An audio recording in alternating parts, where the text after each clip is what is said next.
Сәлеметсіздер ме балалар? Бүгін тура пропорционал тәуелділік деген тақырыпты түсіндіретін боламын. Ол бізде кітаптың 37-ші бетінде. Яғни біз пропорциялық есептерді шығаруды білдік, пропорциямен берілген.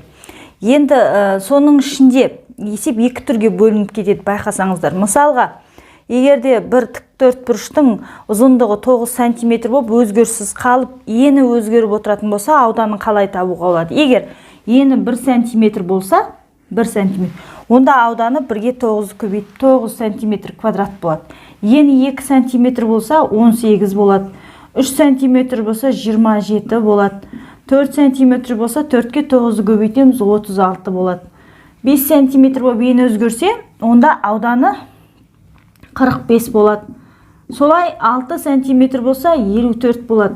Осылай еніне байланысты ауданы өзгеріп жатыр. Не істедік? Бірінші шама қанша есе артса, екінші шамада сонша есе артып жатыр. Кеміп жатқан жоқ. Немесе кейбір шамаларда бірінші шама қанша есе кемсе, екінші шамада сонша есе кемуі мүмкін. Сондай екі шаманың өзгеруі бірге артса артып, немесе кемсе кеміп жүрсе, онда осындай пропорциялық есептерді біз тура пропорция деп атаймыз. Және сол кезде ол тура пропорция, мысалы, бірінші шама деп тұрамыз, ені, сонда енінің кез келген бір мүшесіне сәйкесінше аудан, оны x деп алайым, x-тің бір мүшесінің қатынасы тең болады келесі мүшелердің қатынасына, яғни x2. Шында да міне, 1-дің 9-ға қатынасы тең болады 2-ның 18-ге қатынасы. Өйткені 2 мен 18 қысқарып, бәрібір 9-дан 1-ді береді. Міне осындай, біз осыны тура пропорциямен белгілейміз. Яғни біріншісінің шамасына сәйкес y1, x1, y2-ның x2-ге қатынасы деп аламыз. Және осы тура пропорцияда мынандай өзгертулер жасауға болады.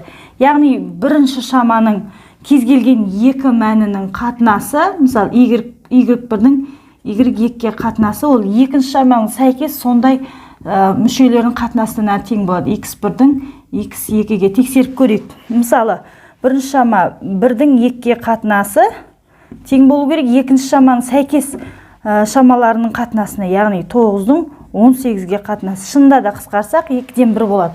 Осы қасиет орындалып тұр. Бұл тура пропорционал шамаларда 54 градусқа бұрылады дейді, сағаттың минуттық тілі.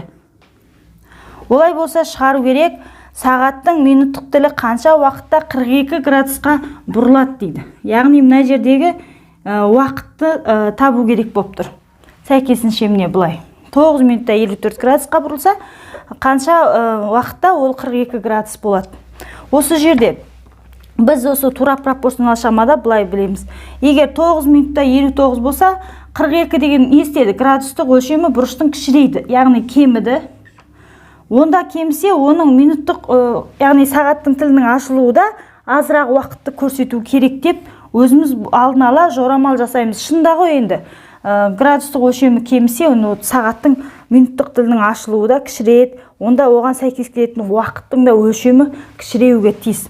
Онда міне ол кеміп жатса, екінші мәнде кеміп жатыр. Онда бізде берілген пропорциялық есеп, ол тура пропорция екен, оны шешуді бұлай істейміз.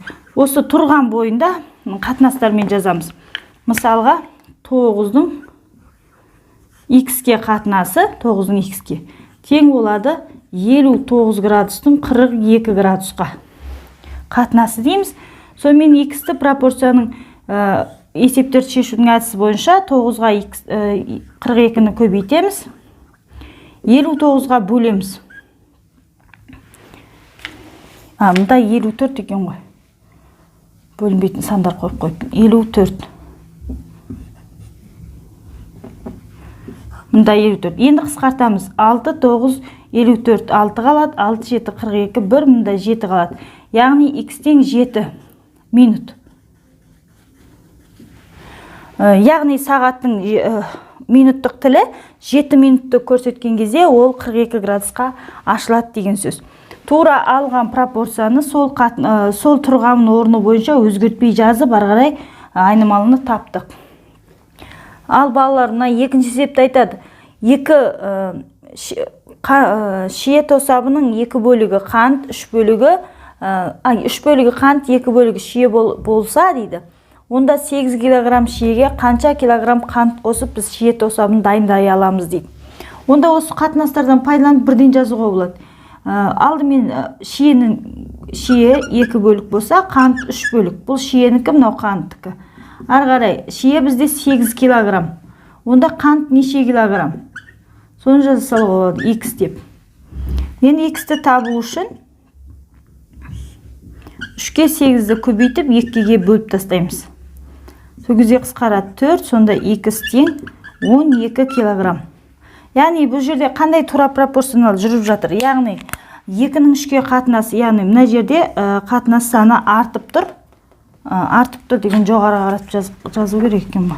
Міне, артып тұр.